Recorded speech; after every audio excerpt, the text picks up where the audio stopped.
Bonjour à tous. Peut-être faites-vous partie des personnes qui trouvent que la justice a perdu de son sens. Peut-être que vous ne croyez plus dans cette institution qui est très importante dans notre démocratie. Eh bien, votre sentiment est partiellement partagé par certains avocats et magistrats. Je suis en plateau avec des représentants du collectif Amour de la justice. On les a déjà reçus ici pour parler de ces problématiques, des enjeux de la justice aujourd'hui. Et ils reviennent avec un ouvrage dont on va parler, qui nous concerne tous. Justice partout, justice nulle part. C'est la question que vous posez. Je vous les présente. Nous sommes avec Sophie Caïs. Bonjour Sophie. Bonjour Annalou. Vous êtes toujours bâtonnier du barreau de Toulon. Décembre. Jusqu'au 31 décembre, vous êtes avocate au barreau de Toulon. Oui. À vos côtés, Laurent Sebag. Bonjour Laurent. Bonjour Annalou. Donc vous êtes juge et actuellement vous assistez, vous conseillez la cour d'appel d'Aix-en-Provence. Je suis magistrat auprès de la cour d'appel, donc je tranche les décisions en appel à la cour. Ouais. À vos côtés, Laurent Chouette. Bonjour maître, vous êtes avocat à Bonjour barreau de Toulon. Oui. Vous êtes 3 des 5 auteurs de cet ouvrage Justice partout, justice nulle part. C'est un ouvrage qui vient compléter le premier ouvrage que vous aviez fait paraître avec le collectif Amour de la justice qui questionnait justement cette justice que vous constatez au quotidien qui souffre. Vous parlez de dévoiement, c'est un mot assez fort. Il y a quelques années, Sophie, on avait reçu en plateau votre prédécesseur, bâtonnier, qui est venu nous alerter sur l'érosion du secret professionnel des avocats. Et il nous avait expliqué que le secret, comme la justice, ont des valeurs absolues. Les négocier, c'est déjà perdre du sens. Est-ce qu'on est dans la même situation aujourd'hui sur plusieurs autres attributs de cette justice en France ? On est dans la même situation, on est même dans une situation qui a empiré, puisqu'aujourd'hui on constate que c'est la présomption d'innocence qui est régulièrement bafouée, le secret des enquêtes, on arrive à un système de justice privée, justice expéditive, tout ça porté principalement par les réseaux sociaux et par certains médias. Donc l'évolution de l'image de la justice n'est absolument pas bonne et il y a une vraie problématique entre le vrai travail de la justice et la perception qu'en ont les citoyens. Pourquoi vous dites que la présomption d'innocence est érodée ? Pourquoi elle souffre aujourd'hui ? Pourquoi elle est remise en cause selon vous ? Parce qu'il suffit qu'un nom soit lancé en pâture sur les réseaux sociaux pour un début d'enquête ou une dénonciation pour que la personne, dans l'esprit du public, soit quasiment condamnée avant même qu'une enquête ait pu avoir lieu, y compris sur des faits prescrits. Ça, c'est très important, cette présomption d'innocence. C'est un des piliers de notre justice en France. C'est ce qui fait aussi sa particularité, non ? Absolument. C'est un pilier fondamental parce que c'est celui qui nous permet de sacraliser la vérité, en fait. Si on ne veut pas vivre sous la dictature de la rumeur et du risque d'être incarcéré sur de simples allégations, il faut constamment avoir cette recherche de la vérité en tête et aussi respecter le temps de chacun, c'est-à-dire qu'il y a une difficulté à concilier le temps médiatique qui veut des réponses tout de suite. Ça peut être légitime pour l'opinion publique, mais il faut comprendre qu'à un moment donné, la justice qu'on décrit parfois comme lente, à juste titre parfois, l'est parfois aussi volontairement parce que la recherche de la vérité, ça prend du temps parfois. Et il faut savoir l'y consacrer, donc il ne faut pas vouloir aller trop vite, et il ne faut pas vouloir régler les affaires de justice en dehors des tribunaux. Là, vous en parlez dans la première partie du livre est consacrée à un constat que vous faites, et vous parlez de ce tribunal médiatique qui prend de plus en plus de place dans votre exercice, et qui joue parfois en votre défaveur. À quoi vous le ressentez, vous, en tant que magistrat ? À quoi vous voyez que c'est trop lourd, cette pression médiatique sur les affaires ? Eh bien, parce que on voit qu'on est... on est pressurisé pour rendre des décisions plus rapidement, pour pouvoir calmer, on va dire, l'ardeur de l'opinion publique. Donc ça, c'est pas souhaitable. Le temps qu'on prend, c'est un temps nécessaire. Donc il faut effectivement pas traîner, mais il faut prendre le temps nécessaire.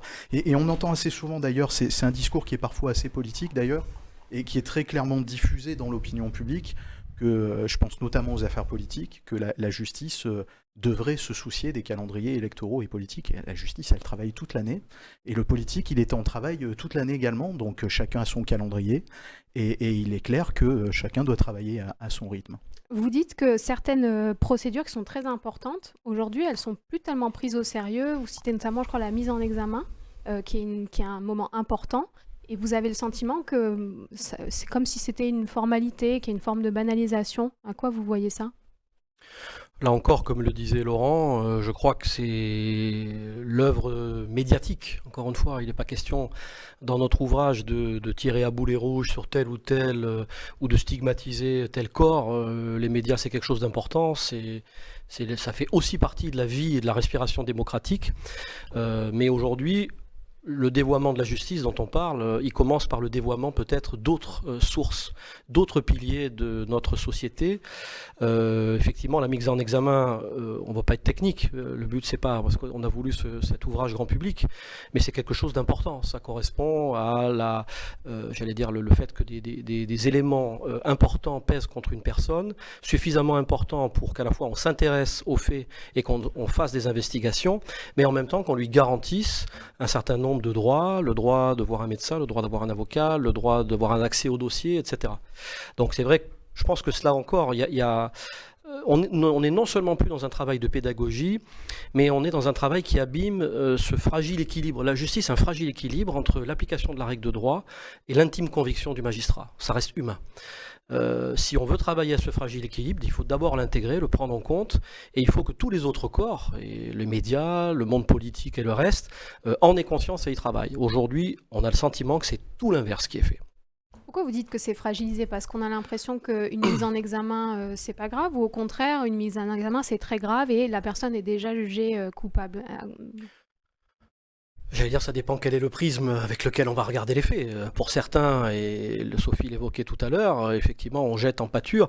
C'est un peu la contrepartie des réseaux et de tous les mouvements. Le mouvement MeToo, par exemple, qui a été un mouvement évidemment essentiel pour lever les tabous, lever le silence dans certaines familles. On sait combien ça a été important pour les victimes. Mais en même temps, il ne faut pas se le cacher, ça a été un raz-de-marée à travers lequel on a jeté en pâture tout, bien sûr, mais parfois n'importe quoi. Et sans mesure, voilà. Donc encore une fois, là aussi la frontière, l'équilibre, il est fragile. Mais je crois qu'on n'entend pas, voilà, si vous voulez, on n'entend pas de voix, on n'entend pas d'acteurs, on n'entend pas d'institutions appeler suffisamment fort à la raison, appeler à la pondération, appeler à repenser tout ça, et on laisse les flots, les vagues se déverser, et en accusant la justice après coup d'être trop sévère parce qu'elle a mis en examen quelqu'un qui n'aurait soi-disant rien fait, ou au contraire considérant qu'il est déjà jugé et quoi qu'il en soit par la suite, y compris, comme disait Sophie, pour des faits qui seraient prescrits, le mal est fait, c'est terminé. Je veux dire, votre carrière, votre vie s'effondre, voilà. Et finalement, la justice devient le bouc émissaire de ça, soit parce qu'elle n'a pas fait, soit parce qu'elle a trop fait. Enfin, elle est toujours en dehors de ce qu'on prétendument on attendrait d'elle. Sauf que ce qu'on attend d'elle, c'est plus sa mission originelle. C'est un bon exemple que vous donnez, parce que vous le prenez dans l'ouvrage, des affaires médiatiques de violences sexuelles comme celle qui a touché Patrick Poivre d'Arvor ou Nicolas Hulot. Et vous dites, il y a un décalage qui se fait sentir entre une opinion publique qui est dans sa justesse de libérer la parole sur ces sujets, mais qui ne comprend pas les décisions, qui peut les entraver, ou alors qui peut utiliser les médias comme un nouveau tribunal, un nouveau procès pour ces affaires. Et là, vous dites, c'est grave, parce qu'il n'y a plus de confiance dans le travail qui est fait par les magistrats, les avocats, pour rendre justice. C'est polémique aussi, cet exemple que vous prenez, parce qu'effectivement, les femmes qui portent leur voix, on ne peut que leur donner raison. D'ailleurs, c'est ce que font certains médias. Et en même temps, vous dites, oui, mais il faut raison garder, il faut laisser la justice faire son travail. Tout à fait. Le lieu dans lequel la justice doit être rendue, ce sont les palais de justice. Voilà. Les tribunaux, les cours d'appel. C'est très bien que la parole soit libérée. Personne ne va dire le contraire. En revanche, et comme le disait Laurent, il y a un vrai travail qui doit être fait. Un travail d'enquête. Les enquêteurs ont des moyens pour faire naître la vérité, ou en tout cas pour s'orienter sur les faits et sur leur réalité, une éventuelle prescription. Et aujourd'hui, et M. Hulot et Poivre d'Arvor ne sont pas les seuls.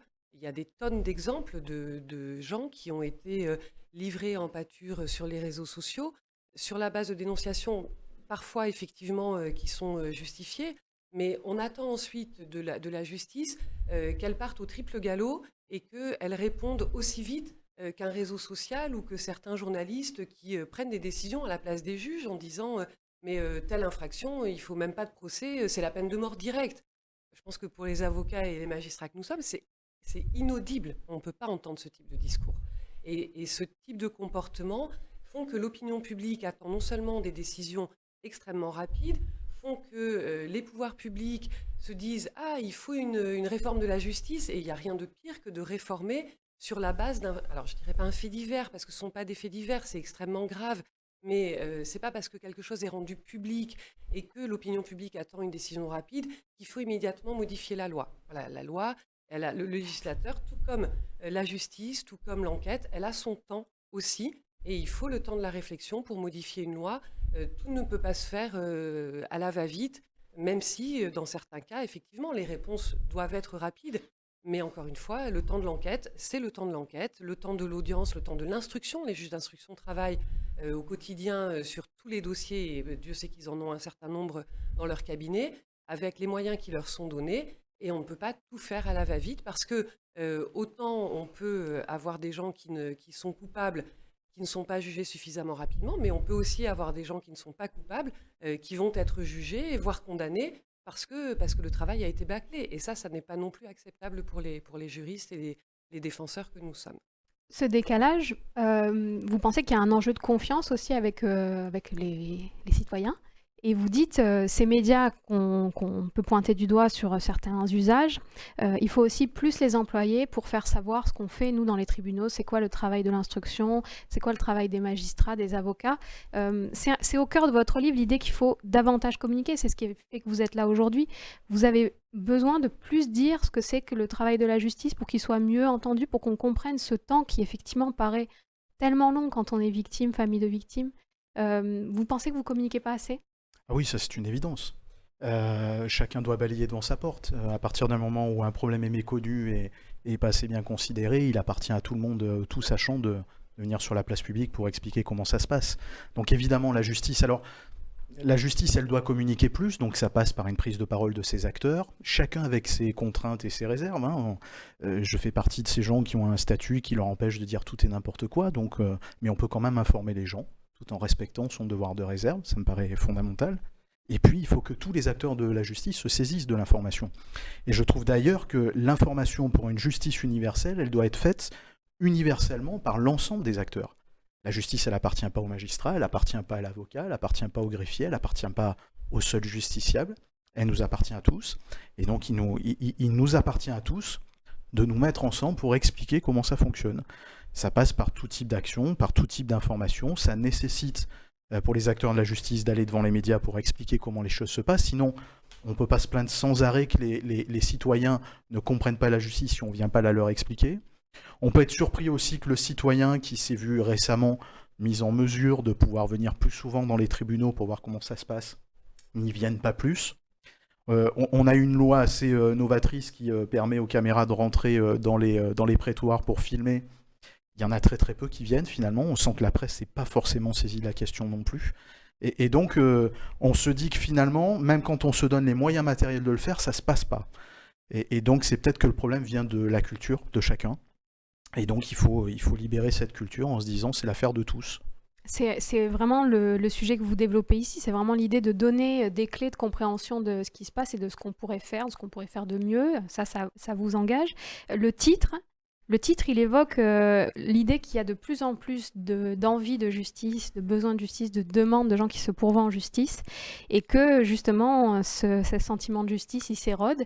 C'est quelque chose que vous constatez dans votre exercice, on vous en demande plus, et puis en même temps, on n'a plus tellement confiance dans les décisions.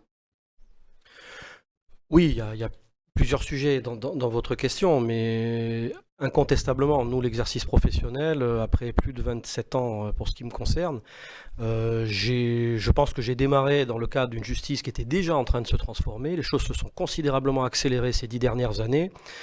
Et à l'instar d'ailleurs d'autres acteurs, hein, moi je peux fréquenter des enseignants, je peux fréquenter des gens de la santé, et tous vous diront que ce qui faisait leur cœur de métier au cours d'une journée n'a cessé de se réduire au profit de tout un tas de tâches dont on se trouve investi, administratives, techniques, enfin bref, diverses, qui finalement nous accaparent au détriment de ce cœur de métier. Voilà. Donc ça c'est un vrai sujet. C'est-à-dire la dépossession des acteurs eux-mêmes de ce qui faisait leur vocation, de ce qui fait, je pense, nous tous, notre vocation au départ.